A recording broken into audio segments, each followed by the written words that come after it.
Hello friends, welcome to this special session of current affairs के special section में आपका स्वागत है। ये सेशन जो है बाइलिंगुअल होने वाला है, हिंदी और इंग्लिश दोनों में जो है इस सेशन को लिया जाएगा।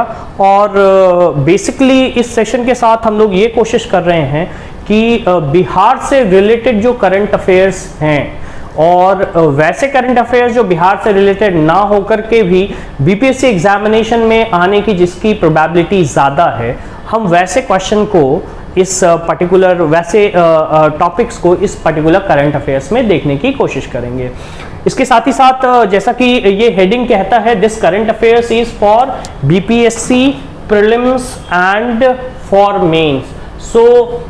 जो करंट अफेयर्स में कुछ ऐसे टॉपिक्स होंगे जो प्रीलिम्स फोकस्ड होंगे, कुछ ऐसे टॉपिक होंगे which will require a more of analysis, and that is why जो एनालिसिस पार्ट होगा वो भी इस वीडियो में किया जाएगा। और टाइम टू टाइम हम डिफरेंट टॉपिक्स को लेकर के एनालिसिस करेंगे। जैसा कि आप अभी अपने स्लाइड्स में देख सकते हैं, ये टॉपिक बिटकॉइन और जो क्रिप्टो करेंसी है उसको लेकर के है। तो हमारा कोशिश रहेगा कि एक क्रिप्टो करेंसी के ऊपर, चूंकि अब ये करंट अफेयर्स भी है और जो साइंस एंड टेक्नोलॉजी वाला सेक्शन है आपके मेंस में, उस पार्ट को भी यहाँ कवर करेगा। तो ये current affairs is going to be very beneficial और ये एक तरह का प्रीलिम्स कम्स मेंस स्ट्रैटेजी को फोकस करने वाला है। इसके साथ ही साथ प्रीलिम्स में जो छोटे छोटे स्निपेट्स पूछे जाते हैं, कुछ ऐसे क्वेश्चन पूछे जाते हैं जो बहुत फैक्चुअल इन नेचर होते हैं, हमारा कोशिश रहेगा उस क्वेश्चन को भी, उसमें से जो बहुत इंपॉर्टेंट है उनको कवर किया जाए। जैसे कि अभी रिसेंटली आपने न्यूज में सुना कि जो है इनका मिल्खा सिंह का डेथ हो गया।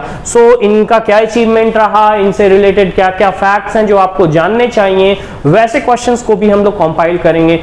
बेसिकली स्लाइड का जो प्रेजेंटेशन है उसका फोकस इसी चीज पे है कि किस तरह से हम लोग एनालिसिस और फैक्ट दोनों पार्ट को बैलेंस करके करंट अफेयर्स के अप्रोच के साथ बढ़ सकते हैं। और यही एक स्ट्रैटेजी है जिससे करंट अफेयर्स को जो है आप एक्सेल कर सकते हैं। बीपीएससी एग्जामिनेशन में केवल फैक्ट्स कवर करिएगा तो एनालिसिस पार्ट मिसिंग होगा, एनालिसिस कवर कीजिएगा तो फैक्ट पार्ट मिसिंग होगा। सही स्ट्रैटेजी फॉर दैट मैटर किसी भी एग्जामिनेशन में यही है कि the right mixture of analysis and facts जो है वो जरूर होना चाहिए। नेक्स्ट स्लाइड में मूव करते हैं। नेक्स्ट स्लाइड में जब हम फोकस करते हैं तो एक चीज और जो क्लास शुरू करने से पहले मैं बताना चाहता हूं वो है trend analysis. Before starting any of the section, either it is for prelims or for mains or for optional or for that matter any subject, you should must focus on the trend analysis। क्या trend है और उस trend के अनुसार से अपने आप को प्रिपेयर करना जो है ये एक बहुत ही ज्यादा स्मार्ट चॉइस होगा। अगर आप ट्रेंड एनालिसिस पे फोकस करें, हम लोग स्लाइड पे देखते हैं तो जो नंबर ऑफ क्वेश्चंस हैं वो डिफरेंट एग्जामिनेशन में जो नंबर ऑफ क्वेश्चंस है उस पे हम फोकस कर रहे हैं। और आपको ये देखने को मिलेगा कि जो करंट अफेयर्स के क्वेश्चन है बीपीएससी एग्जामिनेशन में ऑन एन एवरेज जो है, यहाँ पे जो डायरेक्ट करंट अफेयर्स के क्वेश्चन है on an average 10 to 15 question के बीच में रहते हैं। लेकिन यहां ही नहीं, इसके साथ साथ आपका जो है कुछ स्टैटिक जीके का भी पार्ट होता है, वो भी 5 क्वेश्चन होता है। तो कहने का मतलब कि लगभग 20 क्वेश्चन का फ्रेम तो आपको यहां से निकल के आ जाता है। इसके बाद जो करंट अफेयर्स होते हैं वो स्टेट स्पेसिफिक होते हैं। मैं जिसको मार्क कर रहा हूं आपको, ये एक तरह का एवरेज है, ये जो नंबर ऑफ क्वेश्चन और ये जो स्लाइड अभी आप ग्राफ देख रहे हो ये एक तरह का एवरेज है जो करंट अफेयर्स का है।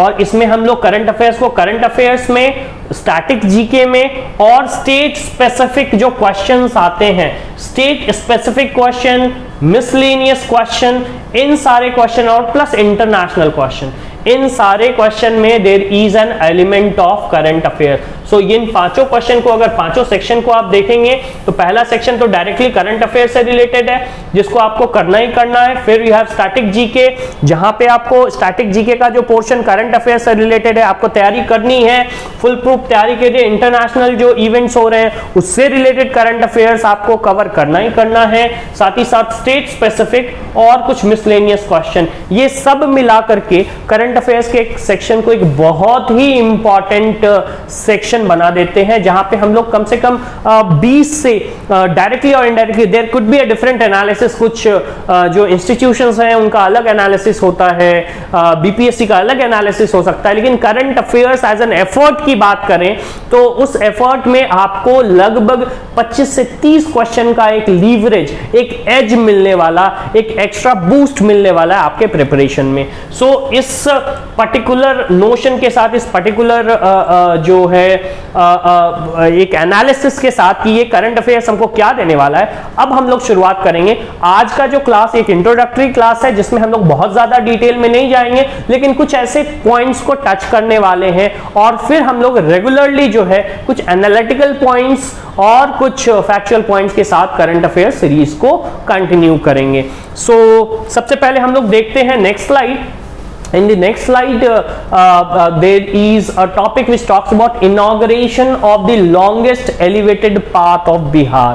So सबसे ये important क्यों है? As I have said, किसी भी PCS examination में they have a sort of liking with the superlatives. Superlatives जो होते हैं वो जैसे longest हो गया, smallest हो गया, largest हो गया, इन तरह के superlative से questions आने की probability बढ़ जाती है। So इसीलिए ये सेक्शन जो है इंपॉर्टेंट है, एक बार गो थ्रू होंगे इस सेक्शन में। So the chief minister Nitish Kumar inaugurated countries first railway bridge in Patna on 29 November 2020।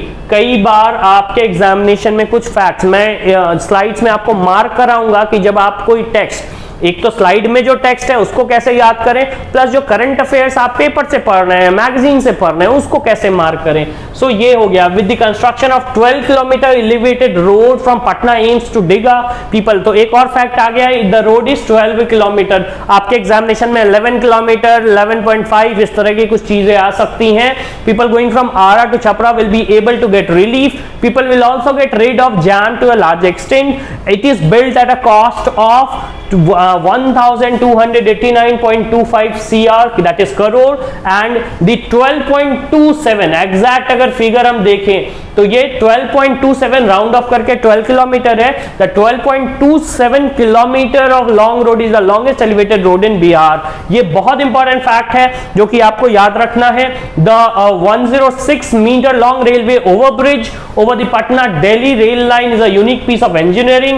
The elevated part has height about 25 meters. अब इसमें से जो कुछ फैक्ट्स हैं वो मैंने अंडरलाइन करे हैं। आपको फोकस करना है कि इन सारे फैक्ट्स को जो है आप जरूर ध्यान में रखें, और इन सारे फैक्ट्स से क्वेश्चन जो है आपके एग्जामिनेशन में आ सकते हैं। नेक्स्ट सेक्शन देखेंगे, मतलब आप देख रहे हैं कि एक फैक्ट उठाया, एक इवेंट उठाया, उससे जो इंपॉर्टेंट फैक्ट्स है उसको याद करा और फिर आगे बढ़ जाना, because there will be multiple of, बहुत सारे इवेंट्स आएंगे, उससे रिलेटेड बहुत सारे फैक्ट आएंगे। सो फैक्ट को एक बार रिवाइज करना, बार बार आपको स्लाइड के थ्रू उसको रीड करना और फिर एनालिसिस वाले पार्ट पे आना है।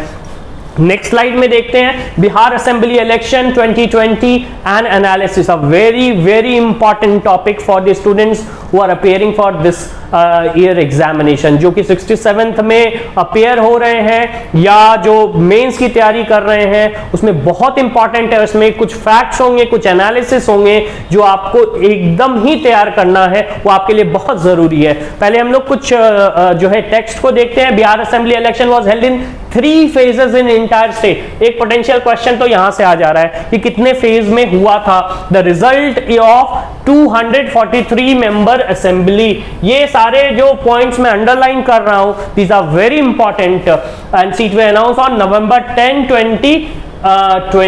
सो जो अनाउंसमेंट हुआ था, रिजल्ट जो अनाउंस हुआ था वो 10 नवंबर 2020 को हुआ था। अभी एक और कंपाइलेशन आएगा जिसमें हम लोग ये सारे डिटेल्स को देखेंगे। In this election the ruling NDA once again got the mandate to form the government. A majority of 122 seats is indeed a form of government in Bihar, and NDA has crossed the crucial figure by winning 125 seats. ये भी एक important fact है। The grand alliance which give a thumb to NDA was chased down by majority of figure. The grand alliance got 110 seats. ये भी एक potential question है। जो grand alliance था, जो महागठबंधन था, उसको क्या सीट्स मिले, जो एनडीए था, एनडीए को क्या सीट्स मिले।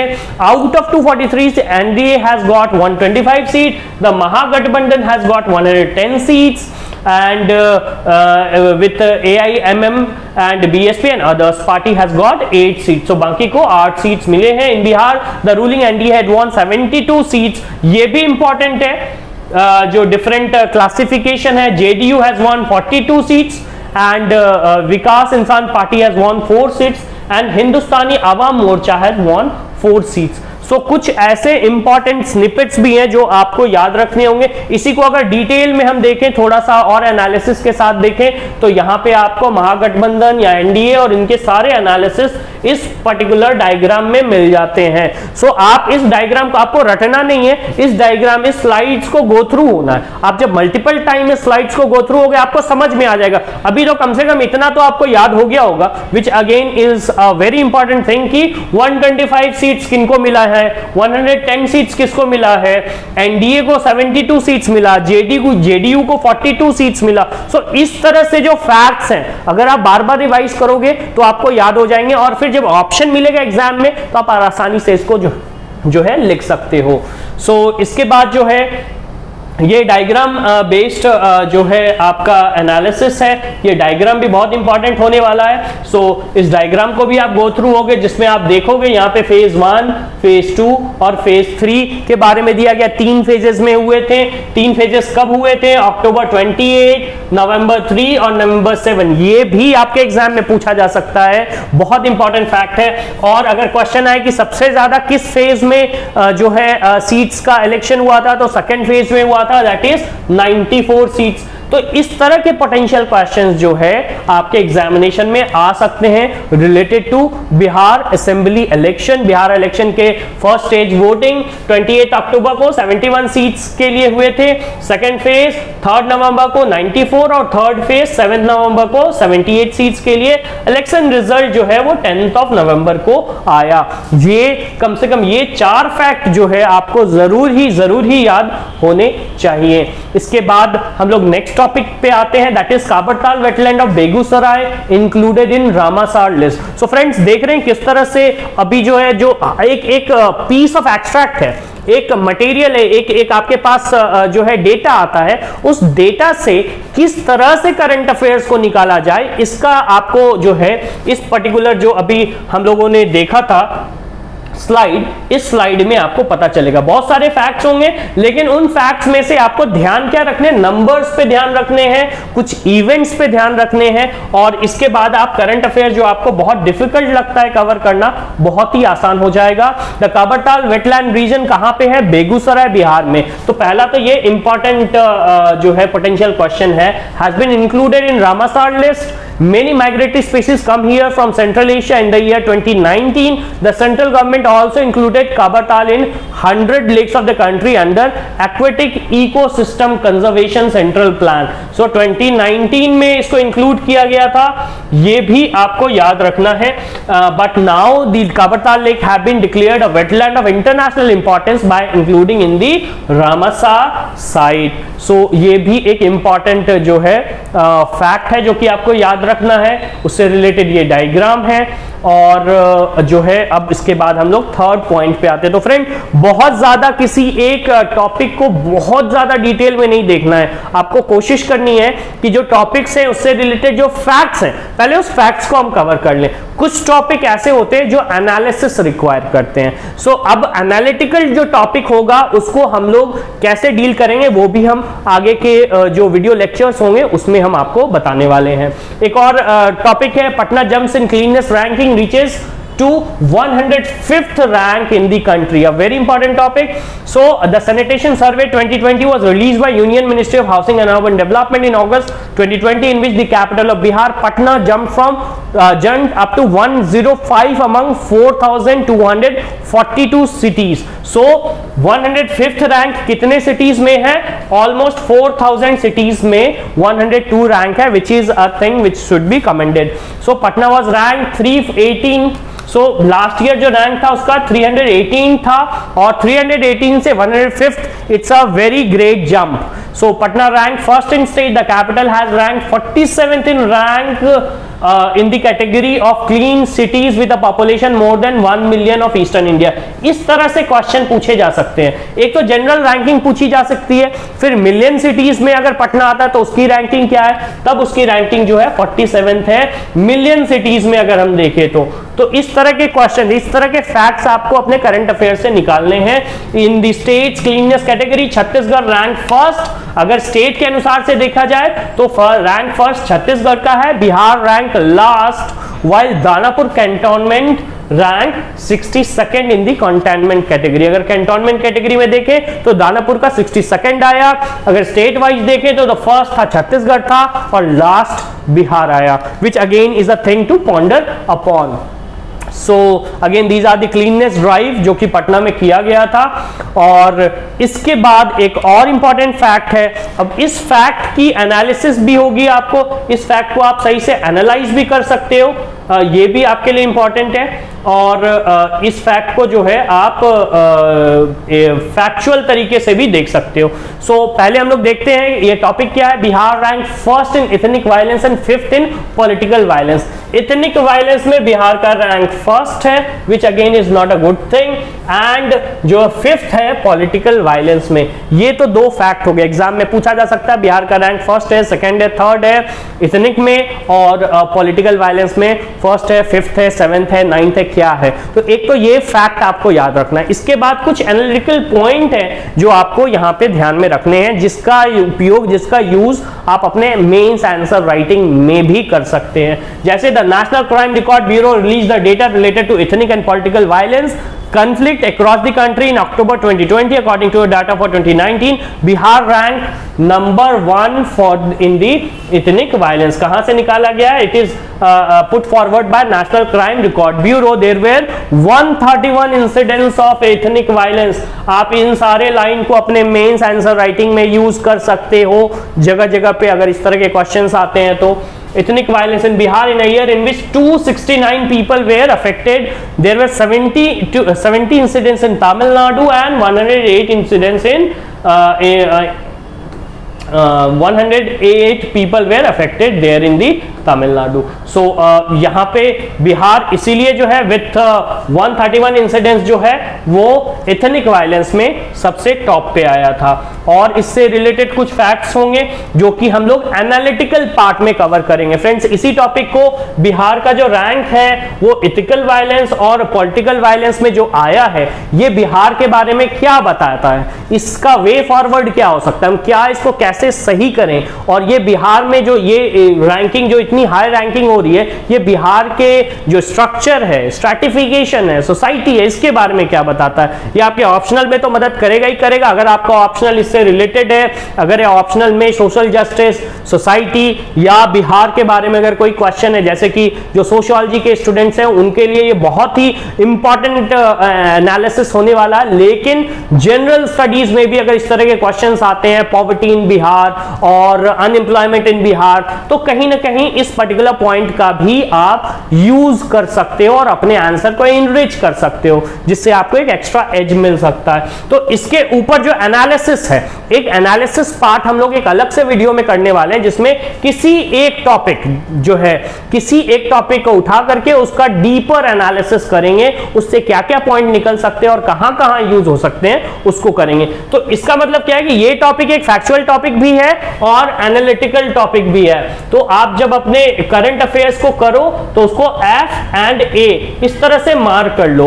एफ का मतलब फैक्चुअल टॉपिक, सो अगर कोई टॉपिक केवल फैक्चुअल है तो एफ मार्क कर लो, और कोई टॉपिक से आप एनालिसिस भी आपकी आवश्यकता है, आप उसका यूज मेंस में भी कर सकते हो, तो एनालिटिकल टॉपिक एफ एंड ए करके मार्क कर सकते हो, जिसको हम लोग नेक्स्ट आगे के वीडियोस में देखेंगे। So next topic, next is the 9th highway project and the home to fibre scheme launched in Bihar. Prime minister Narendra Modi launched 9th highway project, that is घर तक फाइबर स्कीम इन बिहार। ये डेट बहुत ही important है, on 21 सितंबर 2020। इस तरह के date scheme से related कई बार एग्जाम में पूछे जा चुके हैं। सो ये डेट, केवल इस डेट को याद करने के लिए ये स्लाइड काफी इंपॉर्टेंट हो जाता है। Under the home to fibre scheme the optical fibre service will be provided in the homes. So then optical fibre service in Bihar, इसी को अगर थोड़ा सा और डिटेल में देखें, the project is to be implemented by ministry of electronics and information technology under this scheme, that is घर तक fibre scheme. It will connect 45,945 villages in state. Thus this project can also spread the digital revolution to remote areas of Bihar. The scheme have been launched to provide optical fiber enable internet connection in every household, focused on villages and rural areas. So यहाँ पे जो points दिए गए हैं वो factual examination में factual point of view से important points हैं. और इसके बाद हम लोग देखते हैं जल जीवन मिशन इन बिहार. फिर से मैं बता रहा हूं कि एग्जामिनेशन में करंट अफेयर्स को फैक्चुअल और एनालिटिकल दोनों भाग में आप डिवाइड करेंगे. जो फैक्चुअल पार्ट है उसको कैसे कवर करना है वो आपको इस वीडियो में मैं बता रहा हूं. जो एनालिटिकल पार्ट है उसके लिए हम लोग सेपरेट वीडियो बनाएंगे. जो एनालिटिकल सेक्शन होंगे वो हम कवर करेंगे. आज का लास्ट टॉपिक हम लोग देख रहे हैं जल Jeevan mission in Bihar. The central government has allocated 1832.66 crore. Exams में कभी कभी प्रीलिम्स में ये क्वेश्चन आ जाते हैं और कुछ ऐसे मिशंस हैं जो स्टेट वाइज बहुत इंपॉर्टेंट है. तो जो इंपॉर्टेंट मिशन है उससे रिलेटेड फैक्ट्स आपको याद रखने हैं. जल जीवन मिशन ऐसा ही बिहार का एक बहुत ही इंपॉर्टेंट मिशन है, आपको तो याद रखना ही पड़ेगा.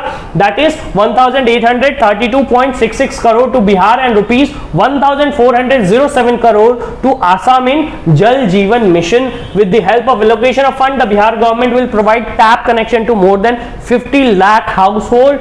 The government is focusing on aspirational district and SC and ST villages. अब इसका उपयोग, ये जो टॉपिक है, ये जो स्निपेट्स हैं, ये जो एक पॉइंट है, इसका उपयोग आप लोग आंसर राइटिंग में भी कर सकते हो. अगर आप ये डेटा याद कर लेते हो तो आंसर राइटिंग में भी आपको बहुत ही इंपॉर्टेंट जो है लेसन मिलने वाला है. इसी तरह से बहुत सारे इंपॉर्टेंट पॉइंट्स हैं, जैसे कि अगर नेक्स्ट स्लाइड हम देखें तो Bollywood actor Sanjay Mishra become brand ambassador of Patna municipal corporation. ये बस एक सिंपल लाइन है जिसको आपको याद रखना है. संजय मिश्रा, इनका पिक्चर यहाँ पे दिया गया, इनको क्या बनाया गया, इनको ब्रांड एम्बेसडर बनाया गया है पटना म्युनिसिपल कॉर्पोरेशन का. सो ये आपको देखना है. इसके अलावा इस पर्टिकुलर स्लाइड में बहुत ज्यादा चीजें याद करने की जरूरत नहीं है. सिमिलरली अगर कोई एमिनेंट पर्सनैलिटी है, उनका डेथ हुआ है, तो भी आपको याद रखना है. रामविलास पासवान, बहुत ही इमिनेंट, बहुत ही इंपॉर्टेंट पर्सनालिटी बिहार के. ही डाइड ऑन 8 अक्टूबर 2020. सो ये डेट इंपॉर्टेंट आपका हो जाता है. और आप देख रहे हो कि बहुत सारा एक्सट्रैक्ट है लेकिन केवल उसका डेट. तो आपको ये समझ में आ जानी चाहिए प्रिपरेशन के दौरान. और जब आप वीडियोस देखेंगे, ये जो वीडियोस मैं अभी आपके सामने प्रेजेंट किया हूं, इसका मतलब केवल वही है कि जो एक बहुत ही लंबा एक्सट्रैक्ट है उसमें से इंपॉर्टेंट पॉइंट आप कैसे निकालें. आपको कैसे पता चलेगा कि एग्जाम के लिए क्या इंपॉर्टेंट है. So he died on 8 October 2020 at the age of 74 in New Delhi. He was born on 5th July 1946 in Khagaria Bihar. Important point है, उनका डेट ऑफ बर्थ भी अभी आपको याद रखना है. He won the assembly election for the first time in 1969. Very important point. So इस तरह के जो फैक्चुअल पॉइंट हैं वो आपको कवर करने हैं. सो इसी तरह से Bihar hold second position in inspire award standard scheme, a very important scheme. और ये जो है विद अ वेरी फैनफेयर, जो बहुत प्रोमिनेंट न्यूज़पेपर थे बिहार के, regional newspaper, even national newspaper ने इसको काफी प्रोमिनेंटली कवर करा था, इसीलिए इंपॉर्टेंट हो जाता है. साइंस एंड टेक्नोलॉजी सेक्शन में जो एक्सट्रैक्ट है आप इसको यूज कर सकते हो. मेंस में भी देखते हैं क्या लिखा गया है. Bihar finish second in the recent release. So the ranking of Bihar was second and it was second only to Rajasthan. So ranking of Rajasthan was first, Bihar का रैंक था second. Bihar Vaishali district, and again a very proud thing for Bihar, Vaishali district topped in inspiring innovation. So inspiring innovation में जो number 1 पे आया था वो बिहार का Vaishali district था. The inspire award standard scheme is a unique campaign run by the country under ministry of science and technology. So friends, इस तरह के जो पॉइंट्स हैं, आपको इस तरह के पॉइंट्स को जो है कवर करना होगा और इस तरह के पॉइंट्स को देखना होगा। सो आज के लिए जो हमारा सेशन है वो इसी टॉपिक के साथ खत्म होता है। हम लोग इस सेशन को पर्पसली बहुत लंबा नहीं रखने वाले हैं, ताकि कम से कम रोज आपको जो 3 4 5 पॉइंट्स दिए हैं आप उसको वीडियो में देखो, स्लाइड्स में जो है उसको रिवाइज करो और फिर एक हैबिट इनकलकेट करो। किस तरह से वो हैबिट आपका बने कि आप जब एक एक्सट्रैक्ट पढ़ो, न्यूज़पेपर पढ़ो, तो न्यूज़पेपर पढ़ने के दौरान आप न्यूज़पेपर पे मार्क करो, आपको उसका बार बार नोट्स बनाने की जरूरत नहीं। और जब न्यूज़पेपर पे आप मार्क करने वाले हो, ये डेट इंपॉर्टेंट है, ये प्लेस इंपॉर्टेंट है, तो धीरे धीरे आपको ट्रेंड, आपको क्वेश्चन की एनालिसिस और आपको किस तरह से करंट अफेयर्स करना है, जो current affairs which sort of बहुत सारे स्टूडेंट्स का एक बहुत ही बड़ा मैमथ टास्क होता है, करंट अफेयर्स को टैप इन करना, करंट अफेयर्स को टेम इन करना, उस प्रोसेस को थोड़ा इजी करने के लिए हम लोग इस सेशन को लेकर के आए हैं। नेक्स्ट सेशन में हम लोग किसी एक इंपॉर्टेंट पॉइंट को उठा करके उसकी एनालिसिस को देखेंगे और तब आपको जैसे आज का फैक्चुअल सेशन और नेक्स्ट का एनालिटिकल सेशन, वो दोनों के साथ करंट अफेयर्स का प्रिपरेशन कैसा होगा ये आपको पता चलेगा। So stay tuned and thank you.